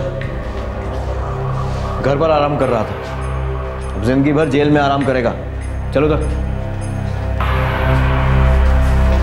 इस उम्र में इतना शार्प क्रिमिनल माइंड, ये बहुत डरावनी बात है। तुम लोगों ने ऐसा किया क्यों? अपनी ग्रैनी को मार डाला क्यों?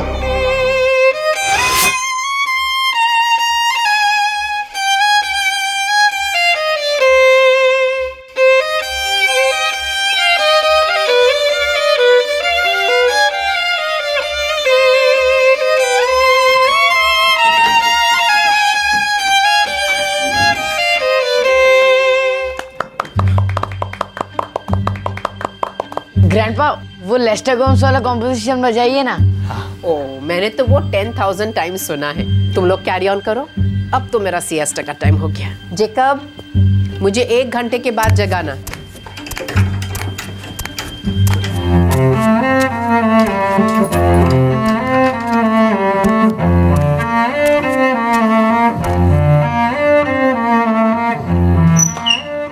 ग्राना, are you sleeping? Not sleeping रे, छोटा सा नैप, बस 1 hour। ओके। अरे you go and enjoy, first। एक बात बोलूं ग्राना, जब ग्रैंडपा वायलिन प्ले करते हैं तो कितना ब्यूटीफुल लगता है ना? मैं तुम्हें एक सीक्रेट बताऊं? मुझे लव है ना तुम्हारे ग्रैंडपा से नहीं है, उनकी वायलिन से है। कितना अच्छा बजाते हैं। ओके, मैं चलता हूँ। मैं I'll close the door, आपको डिस्टर्ब नहीं होगा। अरे नो नो, डोर क्लोज मत करना। अगर मैं म्यूजिक नहीं सुनूंगी ना तो मैं सो नहीं पाऊंगी। Keep the door open and okay? Okay okay.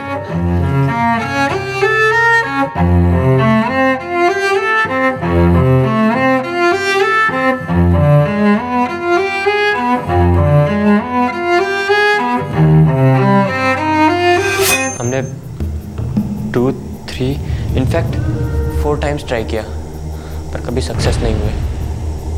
फिर हमने प्लान बी यूज़ किया। Plan B? लव बर्ड्स वाला प्लान। हमें मालूम था कि ग्रैंडपा लव बर्ड्स के लिए बहुत क्रेजी हैं, और हमें लगा कि उनके घर से दूर जाने से हमारा काम और भी आसान हो जाएगा। और ग्रैनी को मारकर काम तो और भी आसान हो गया। मास्क पहनकर गला घोट दिया अपनी ग्रैनी का। क्यों फिलिप, ऐसी कौन सी जरूरत आ पड़ी थी पैसों की? नो फिल, अभी लास्ट क्रिसमस को ही तुम्हारा पॉकेट मनी बढ़ाया था। Now no more, okay? Last Christmas for Christ sake mama, हर चीज का कॉस्ट कितना बढ़ गया है। इतने पॉकेट मनी में तो कहीं फेस हाइड करने की जगह भी नहीं मिलती, कुछ भी बाय नहीं कर सकते। Then don't buy son, simple. हम तुम्हारा सब नीड्स पूरा करते हैं, और लग्जरी के बिना भी तुम मैनेज कर सकते हो। मैंने किया, तुम्हारी मॉम ने किया, मेरे पेरेंट्स ने भी किया। शीट कॉडी के अलावा कुछ नहीं था हमारे पास। इतना सा करी, इतना सा rice, and just 1 piece fish, that's it. Again dad, not the same lecture. आपकी जनरेशन शीट कोड़ी और सिंपल लाइफ से खुश थी, बट नॉट अस। हम बड़े हो गए हैं। आई एम 17 और पीटर 15 का है। सो प्लीज हमें भी थोड़ी इंडिपेंडेंस चाहिए। इंडिपेंडेंस मांगने से नहीं मिलता सर, उसको अर्न करना पड़ता है, उसको कमाना पड़ता है। और तुम दोनों अभी मैच्योर नहीं हो, पेरेंट्स को बैक आंसर करते हो, पेरेंट्स को रिस्पेक्ट नहीं करते। ऑफ कोर्स करते हैं मॉम, बट आप हमारे नीड्स को नहीं समझते। फिलिप, तुम नीड्स और वांट्स को कंफ्यूज कर रहे हो। तुम्हारे पास में क्या नहीं है? You've got home, you've got studies, you've got cycle, everything you have. This is the time जब तुम अपने दिमाग को अपने सेल्फ डेवलपमेंट पे, अपना पढ़ाई पे और अपने हेल्थ पे लगाओ। And what about fun, Dad? हम इस एज में एंजॉय नहीं करेंगे तो कब करेंगे? And for God's sake, enjoyment free में नहीं आती, उसके लिए पैसे लगते हैं। इसलिए प्लीज आप लोग हमारी पॉकेट मनी इंक्रीज करिए। अगर हम अफोर्ड कर भी सकते तो मैं नहीं करता। और मैं भी नहीं। It's not a question of affording. Question ये है कि क्या हम इनकी लाइफ को डिसेंटली और अच्छे से जीना सिखा पाए हैं या नहीं। रहने दो सिल्वेस्टर, टाइम इनको सिखाएगा what is right and what is wrong. Sure, पर मुझे डर है कि कहीं लेट ना हो जाए, कहीं इनकी बोट ना निकल जाए। सर हम मॉम डैड से काफ़ी फ्रस्ट्रेट हो गए थे। बहुत पैसा था उनके पास, लॉट्स ऑफ मनी, पर हमारे लिए कुछ नहीं था। और उनसे इस बात पे आर्ग्यू करना या डिस्कस करना टोटली वेस्ट ऑफ टाइम। फिर हमने सोचा कि ग्रैनी और ग्रैंडपा के पास भी काफ़ी पैसा है, लेकिन वो भी एक नंबर के कंजूस। हमें एंजॉय करने के लिए कुछ नहीं देते थे, कभी नहीं। क्रिसमस गिफ्ट्स भी इतने चीप।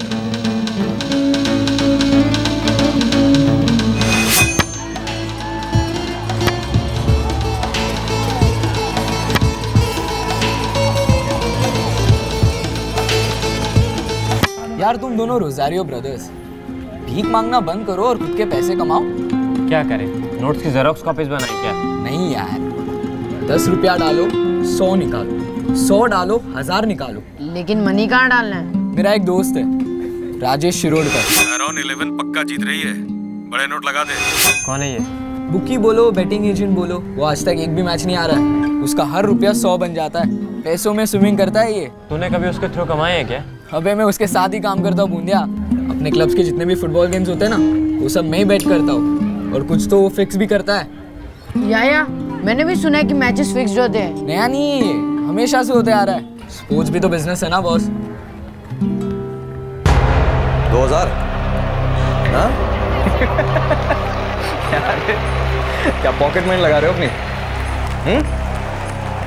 एक काम करो, घर जाओ और घर जाके जैसे गुड्डा गुड़िया खेलते हैं ना, वैसे बैटिंग वैटिंग खेलो वहाँ पे। ब्रो डोंट लाफ यार, हम स्टार्टिंग 2000 से कर रहे हैं, आगे और भी लगाएंगे। डार्लिंग 2000 से कुछ नहीं होता, समझा?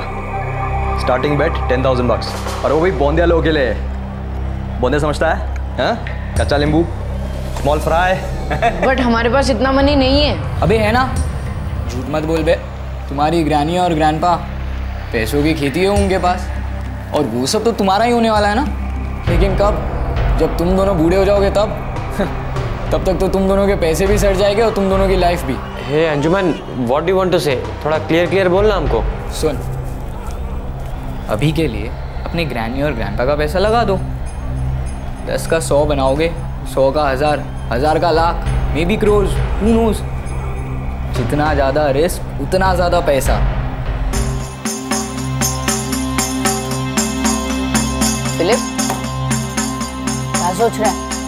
तेरे को पता है पीटर, मैंने ना डैड को देखा था, ग्रैंडपा के लॉकर में काफ़ी सारा कैश रख रहे थे। पता नहीं किसी स्टूपिड से प्रॉपर्टी को बाई करने का प्लान कर रहे थे। ग्रैंडमा की बहुत सारी ज्वेलरी भी तो है कबर्ड में।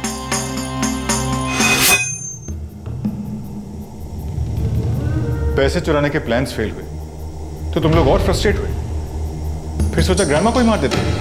हाँ?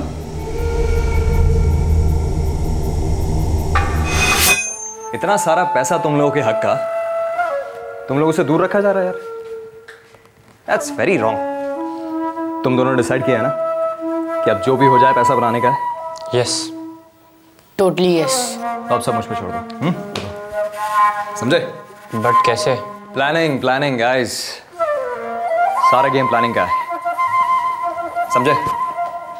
Oh Sam, they are beautiful.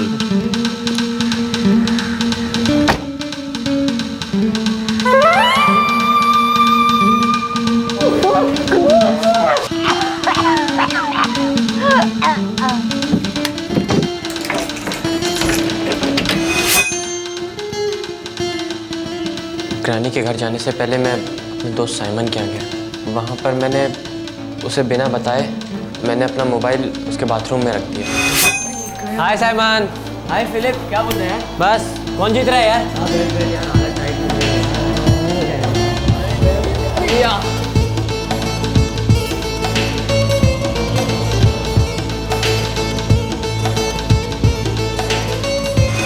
फिर सारा काम हो जाने के बाद मैंने ज्वेलरी एक बॉक्स में करके साइमन को दे दी।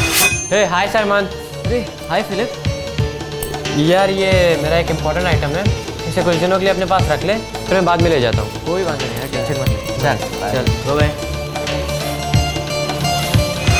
उसे बिना ये बताए कि उसके अंदर क्या है, और फिर मैंने चुपके से उसके बाथरूम से अपना मोबाइल ले लिया।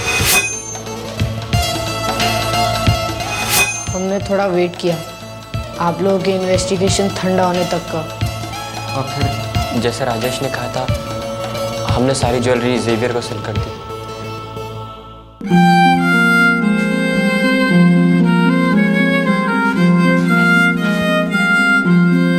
वो सिर्फ मेरी मामा और तुम्हारी ग्रैनी नहीं थी, तुम्हारे ग्रैंडपा की लाइफ थी डैमेट। उनके वायलिन का म्यूजिक थी वो, और तुम दोनों ने मेरे डैड का हौसला ही उछाड़ दिया। God will forgive you. मैं तुम दोनों को फॉरगिव नहीं करेगा। नेवर।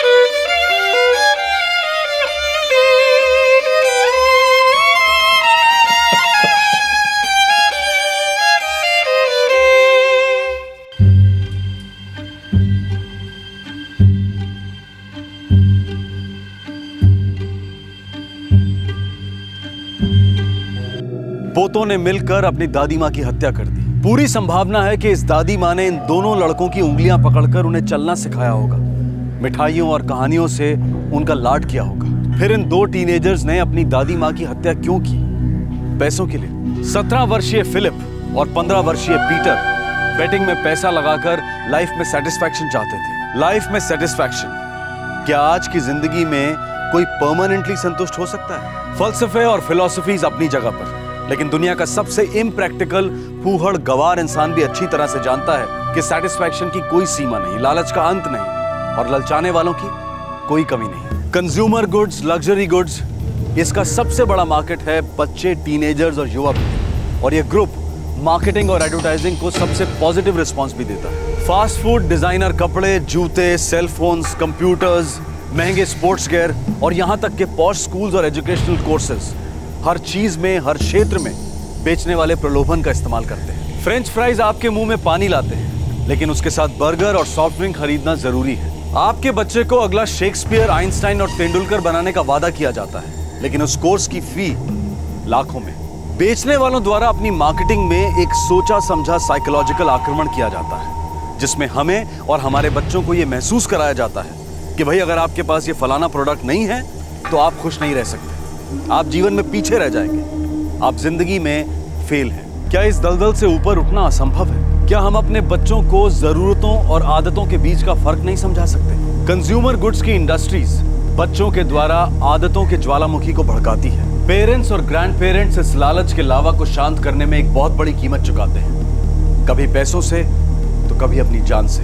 आज के इस केस में पेरेंट्स ने अपने दोनों बच्चों को फिजूल खर्ची के खिलाफ डिसिप्लिन करने की कोशिश की, लेकिन बच्चों ने अपनी दादी माँ के लॉकर से पैसा चुराने की कोशिश की ताकि वो बैटिंग से और पैसा बना सके और अपने ऐशो आराम की हर चीज खरीद सके। जब वो दोनों लड़के चोरी नहीं कर पाए तो उन्होंने अपने दादा का ध्यान कहीं और आकर्षित कर अपनी दादी के कत्ल का प्लान बनाया और उसे अंजाम भी दिया। इतनी कम उम्र में इन दोनों लड़कों ने इतनी ऊंचे लेवल की शातिरता का प्रमाण दिया, पर साथ ही असहनशीलता की एक नई मिसाल भी कायम की। इन दोनों भाइयों को फुटबॉल मैचेस के दौरान की गई बेटिंग के आकर्षण ने अपने लपेटे में ले लिया था। फुटबॉल हो या कोई भी खेल हो, हम कहते हैं कि खेल सिर्फ कला प्रदर्शन और अच्छी सेहत के लिए होना चाहिए, खिलाड़ियों और दर्शकों के आनंद के लिए होना चाहिए। पर शायद हमारी सोच को ओल्ड फैशन माना जाएगा, बेवकूफी माना जाएगा, क्योंकि आज की तारीख में स्पोर्ट्स का मैदान खिलाड़ियों के पसीने से नहीं बल्कि स्पॉन्सरशिप के पैसों से सींचा गया है। लेकिन गैर कानूनी बेटिंग ने ईमानदारी, गरिमा और स्पोर्ट्समैनशिप को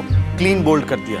पता ही नहीं चलता कि असली गेम कौन खेल रहा है, खिलाड़ी कौन है और मोहरा कौन है। फुटबॉल बुकी राजेश शिरोडकर ने पीटर और फिलिप को बड़ी चालाकी से बहला फुसलाकर बैटिंग के मैदान में उतारा। दोनों लड़कों ने एक खेल खेला, जीत किसी की नहीं हुई, बस हार हुई इंसानियत की और नैतिक मूल्यों की। बच्चे जिद करेंगे, इमोशनली ब्लैकमेल करेंगे, लेकिन उनकी हर मांग को कबूल करना एक दस्तक है कि मांग पूरी ना होने पर बच्चे जल बिन मछली की तरह तड़प सकते हैं और जुर्म की जहरीली सांस ले सकते हैं। हम पूरे समाज को एक रंग में नहीं रंगना चाहते, पर हम ये जरूरी समझते हैं कि पालक होने के नाते हम अपने बच्चों को अलग अलग रंगों से परिचित करवाएं, उन्हें आगाह करवाएं। इन रंगों के ब्रश को अपने हाथ में थामे रखना आसान नहीं है। संस्कार और समझदारी मार्केटिंग की विशाल आर्मी के सामने अक्सर घुटने टेक देते हैं, लेकिन हमें लड़ते रहना है। महंगी क्लासेस द्वारा अपने बच्चों को गारंटीड शेक्सपियर, आइंस्टाइन या तेंदुलकर बनवाने के जाल में फंसने से ज्यादा